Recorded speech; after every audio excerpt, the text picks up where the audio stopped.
Hello, my name is Patricia Kagweri Mahulo, aka Party Plan Pat, and as you all know, I am a marketing coach and consultant to women in the home party plan industry. Those are women involved in companies such as Wahm International, Mary Kay. Perhaps you sell lingerie or adult toys, candles, or any type of industry where your main method of selling is having people come over to your home or having somebody host a party. You do a demonstration for your merchandise and products, you take orders and fill them and have them drop shipped to the specific individuals that have bought from you. Today I have a question, or rather something that I'd like to discuss. This is the scenario. I received a call from a woman who was a home party consultant in a skincare company that's well known. Our correspondence was largely through email. After the initial call, she was looking for coaching and perhaps consulting. As we went through the process of intake, it became very apparent that we were not going to be a good match for reasons relative to time differences, and expectations. Well, that said, because a lot of our communication was via email, this happened to be my personal email. A few weeks later, I started receiving massive amounts of correspondence relative to her home party plan company, relative to product samplings, and just information about the company, information about products, and information about buying products from her. Well, the problem isn't the information, it's the fact that this was my personal email address, and I had not given permission to receive correspondence of that nature. So this falls under the anti-spam rule. Now, fast forward a few months, I happened upon a blog, The Traveling Saleswoman. She's also a home party consultant, and she listed one of her pet peeves. She has a friend that joined a home party plan company, again in the skincare industry. And what her friend did, instead of telling her that she is a consultant as well, or requesting that she host a party, this friend went ahead and took this the traveling saleswoman personal email address and submitted it to a mass database for email distribution. So this brings us to the point that a lot of people are facing in the industry. There's a lot of rejection because if you've heard about one company, it feels like you've heard about them all. Is that true? No, it's always the approach. Now, relative to this, it brings me to the issue of relationship marketing versus stand marketing. Now, think about back in the day when, or maybe perhaps you're dating now, what kind of guy appeals most to you? The one that finesses you with flowers and roses and chocolates and pays attention to you, does all those wonderful things that you want a man to do. That's the one that's most likely to get your attention. But you may be the person that likes the overbearing, overarching, I am Tarzan man approach. That might be attractive to you, but generally, the person that takes the time to get to know you usually lands the deal. Likewise in marketing.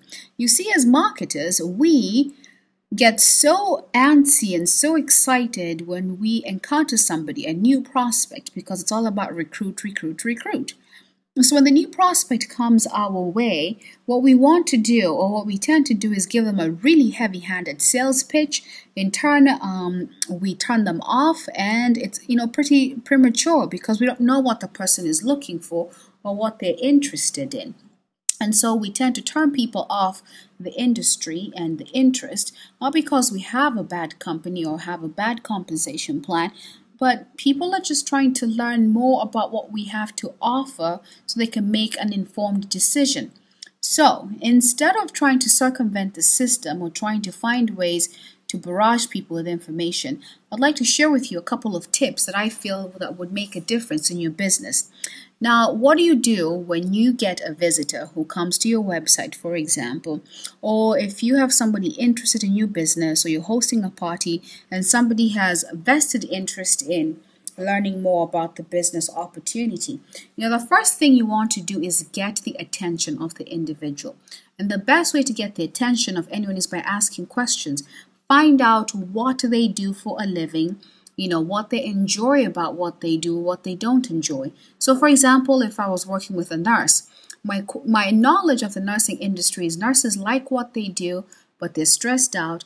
They have little or no time to themselves, and most nurses want to work, but they also want the choice to choose to work part-time, maintain their licensure without having to put in the many hours. So what I would say is, well, so and so, I do know that you enjoy your job as a nurse, and I also understand that if you had the option, you would love to work part-time, maintain your licensure, but still be able to bring in a great income that allows you to stay home, spend time with the kids, the family, taking care of your home, traveling. If I can show you how this business can help you do so, would that be of interest to you? Generally, most people will say yes. Now you obtain their permission. May I please get your email address? May I please visit you? May I put together, product samplings for you to get a feel of what the products are and what they will do? And then you move on and send off the sample, send off the information. And then you want to continue interacting with this individual via email, via phone. Now, not to harass them, to interact. Find out what they like about the product, what they don't like about the product. Find out, what fears and concerns they may have about doing or not doing business with you. What are their weak points? What are their strengths? All these things will give you the information necessary in order to find a best fit solution. You're also going to do this to build trust. The number one rule of marketing and selling is people love to buy. We know that. People don't like to be sold. People love to buy from those they know, like, and trust. Help them trust you. The worst thing, the thing that I hate the most is when I attend a home party or I talk to friends and you know what they tell me? Oh, I really don't care. I'm just doing this because I want the car, the white Mercedes, the pink Cadillac, or the vehicle stipend, the money, the extra money they give you to be able to get the car of your dreams. Well, that's a total turnoff because, well, why are you doing this? I mean, do you really want to create financial success, or are you just using me as a way to fuel your desires? And then lastly, once you've followed these steps, then you can use your influence to generate the sales because they know, like, and trust you. But more importantly, this influence will allow you to get referrals, keep them coming, buying from you, and grow a successful business by having your customers buy continually from you and refer their home, their friends, their families, and you can use their homes to host your parties. So let us recap. The 5 steps that you want to take is grab the attention of your potential customer or visitor. Ask questions, learn about them. Then ask their permission to market them. It's called permission-based marketing. Interact with them via email, via phone calls, postcards, samples. Get to know them better. Build trust. Have them trust you. Lastly, use your influence to solicit referrals to build a successful business. Again, my name is Patricia Kagweri Mahulo, aka Party Plan Pat, and to your success.